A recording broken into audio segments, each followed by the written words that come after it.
Everyone is worried that Israel-Hamas ceasefire would be aborted. Israel would find some excuse to pull out of it.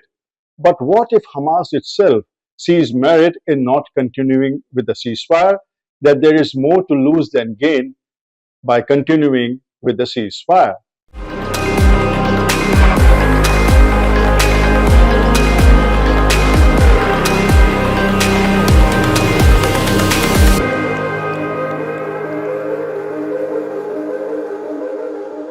Welcome to yet another show of WiseHeads. I'm your host, Ashish Shukla. Israel and Hamas went into a ceasefire last week, yet all things point to Israeli Prime Minister Benjamin Netanyahu aborting it midway. If the ceasefire goes through and Gaza is given to Palestinians, Israel would find it very hard to forgive Netanyahu. He would be in jail the very next instant. He had promised a victory in 2 weeks' time after October 7, 2023, but here, after 15 months, he was made to sign a humiliating ceasefire after the appearance of Donald Trump in the White House. Signing ceasefire is one thing, continuing it is completely different.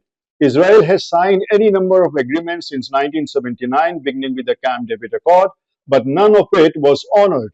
If this ceasefire is honored fully, it would mean not only Netanyahu's government would fall, but his going to jail is also certain. He is a war criminal in the eyes of the International Criminal Court, and all the signatory countries of the ICC are bound by law to arrest him. So Netanyahu won't see through the ceasefire deal. That's almost certain. There is this hope that Donald Trump might pressurize him to desist from resumption of violence. Trump has the power to deny Israel vital aid and arms supply. Israel on its own can't continue this war. But the other option of ending it is bad news for Netanyahu. So Israel would look to somehow get weapons supply from abroad to keep the machine going. But who is supplying weapons to Israel these days? So far, 60% of Israel's military imports come from the United States. Germany pitches in almost 30% of Israel's weapons. But after Israel intensified its genocide of Palestinians in Gaza, many countries slapped military embargo against Israel. Israel's weapon supply largely came from Western Europe, but under the military embargo, Italy, Japan, Spain, Canada, the Netherlands, Belgium, they all prohibited sale of weapons to the apartheid state. It meant no problem to Israel though.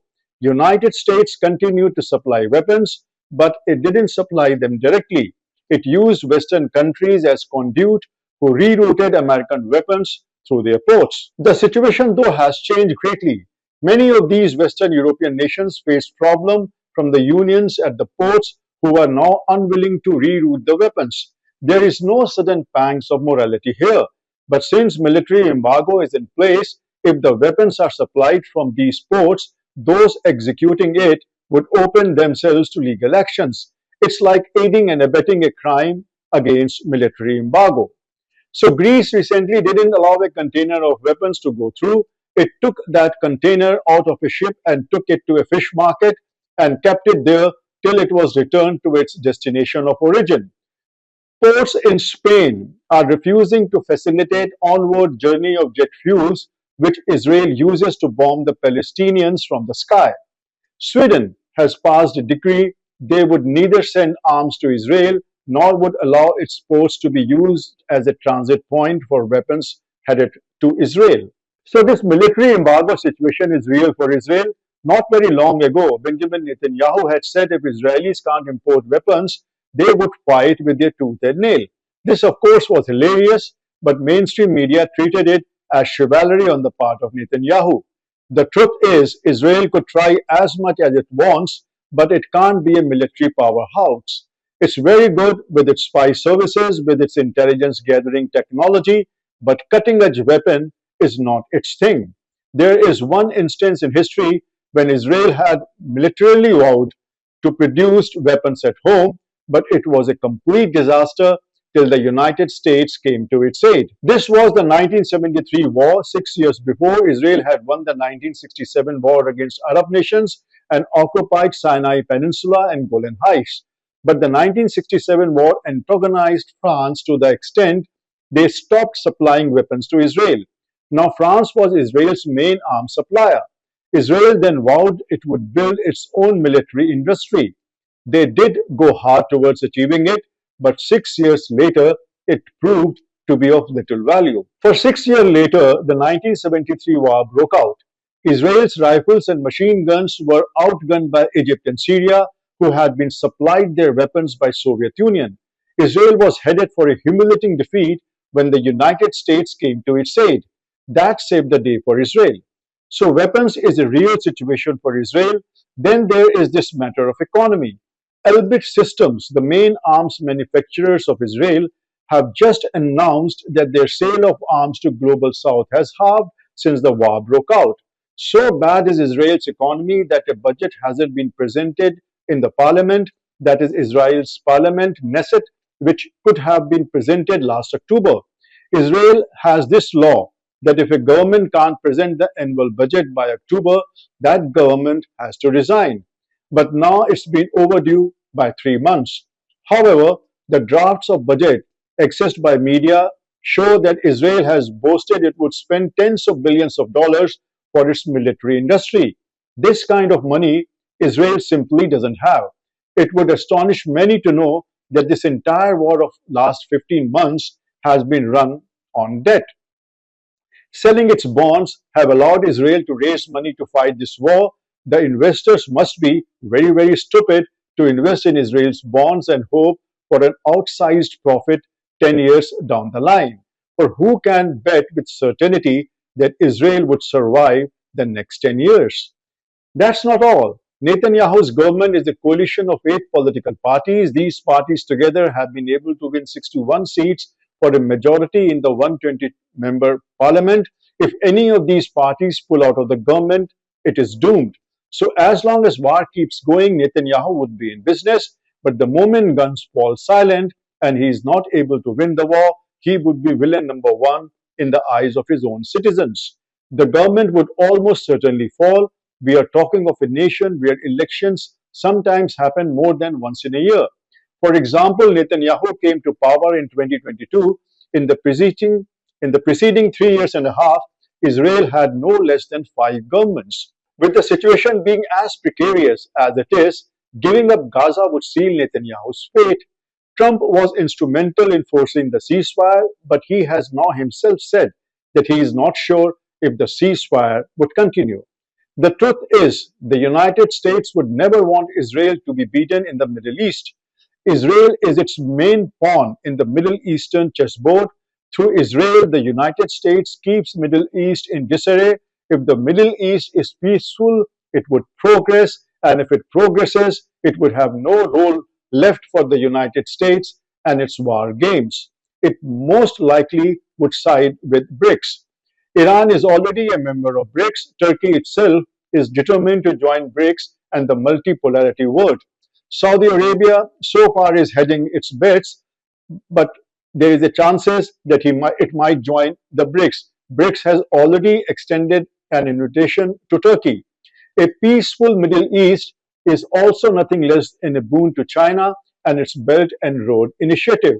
All this would imply that the United States losing its influence in this critical geopolitical region of the world would be a disaster for Washington, a region from where most of world's oil flows, a region which is the heart of world's maritime trade. So the United States won't abandon Israel. Netanyahu knows it. He would keep pushing the envelope in the hope that the axis of resistance against it would lose steam after a while. So far, Houthis, Hezbollahs, and Hamas have proved to be insurmountable. But if Iran, the nation running the axis of resistance, is destroyed, Houthis, Hezbollahs, and Hamas would lose their sting. And Israel hopes a situation would emerge when the United States would be by its side to tame Iran. After all, without Israel, the US can't be a big player in Middle East. But could Iran be tamed? Iran is much more powerful than most of the world believed. Israel has understood so in last 15 months. But the trouble is, Israel has no option but to pick up war against Iran. If it abandons war and waves the white flag of peace, the entire Arab world, which has suffered through its violence, would strike back in retribution, and then there would be nowhere to go.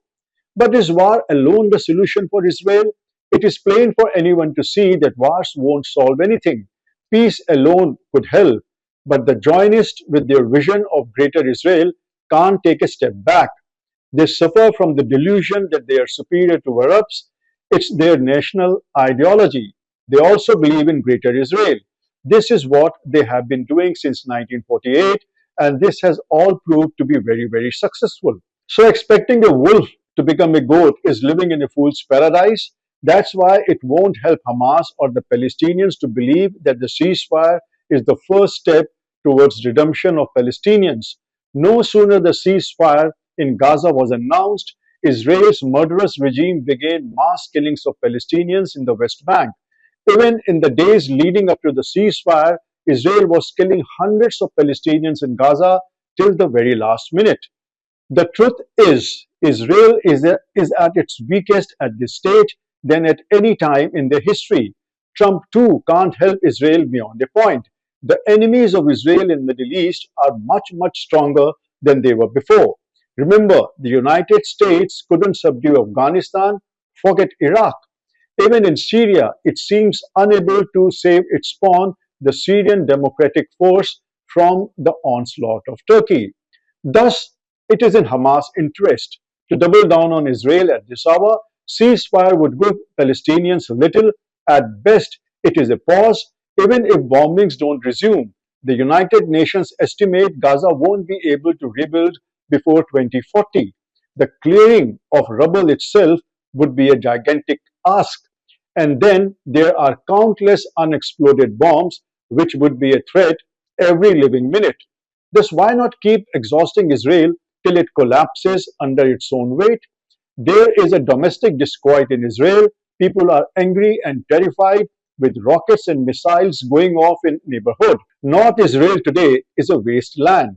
So instead of rejoicing at ceasefire, it would help Palestinians to look at the bigger picture. They must recover their breath and get all the humanitarian aid which is coming their way. But they should never forget it's only a lull before the storm. Instead of playing the game set up by Netanyahu and Trump, it is in their interest, it is in the interest of Hamas and Palestinians to bring Israel to its knees. For it is a fact that the two-state solution would never happen. Israel would never agree to it. Both Israel and Palestinians, as they are presently, can't live together in the Middle East. It is in Israel's ideology to finish off Palestinians. It is now for the Palestinians to see if they can do likewise to Israel. That's all in today's edition. Please click on the like and subscription button, and we would be very grateful. This is your host Ashish Shukla, who now bids you goodbye. See you very soon.